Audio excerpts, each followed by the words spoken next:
So now the federal leaders are getting ready for their second debate, this time in English. And as we've heard last night, they faced off in French. Joining us now is political analyst Victor Henriquez. Thanks for your time today, Victor. Thanks for having me, Maya. So how do you think last night's debate went? Was there a clear winner? It was a solid debate.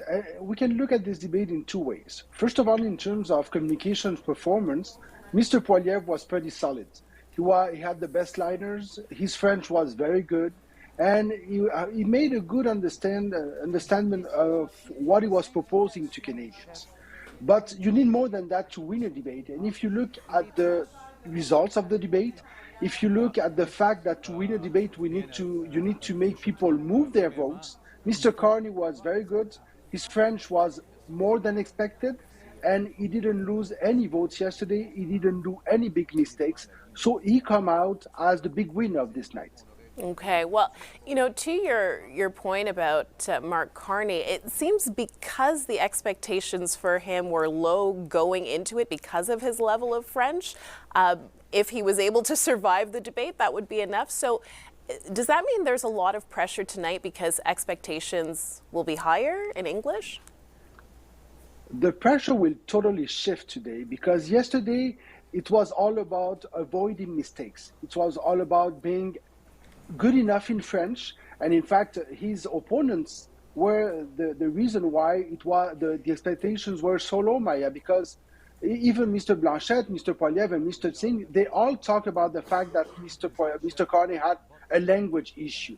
And when you look at the debate yesterday, he didn't have this language issue, so he looked well. Today the pressure is shifting totally. He needs to prove that he's solid in terms of content, that he's able to explain his program, that he has more ideas, more vision than just his reputation. And he needs to make sure that people understand that the surveys are in his favor, but that he's able to prove to them that he's ready to face Donald Trump, that he's ready to build a new economy, and that he's ready to take the country and take the lead. Okay, and just quickly before we wrap up, do you think these debates really make a difference, or have voters already made up their minds at this point? I mean, the advance polling starts tomorrow, actually. These debates are all about risk management, Maya, and that's why for Mr. Carney tonight is so important, because people are basically, when you look at the surveys, they're giving the preferences to him because of his reputation. Today, if he proves them that he has the knowledge, that he has the program, nothing is going to change. And you're going to see the results next week are going to be probably very near what you see in the surveys today. If he does mistakes and if he has a bad performance, that's where everything can shift and where Mr. Poilievre can take the lead. I think Mr. Poilievre is going to be good tonight, as good as he was yesterday, but he needs Mr. Carney to lose before he can make some points, and there are only a few days before people are going to vote, so it's really a last chance debate for Mr. Poilievre.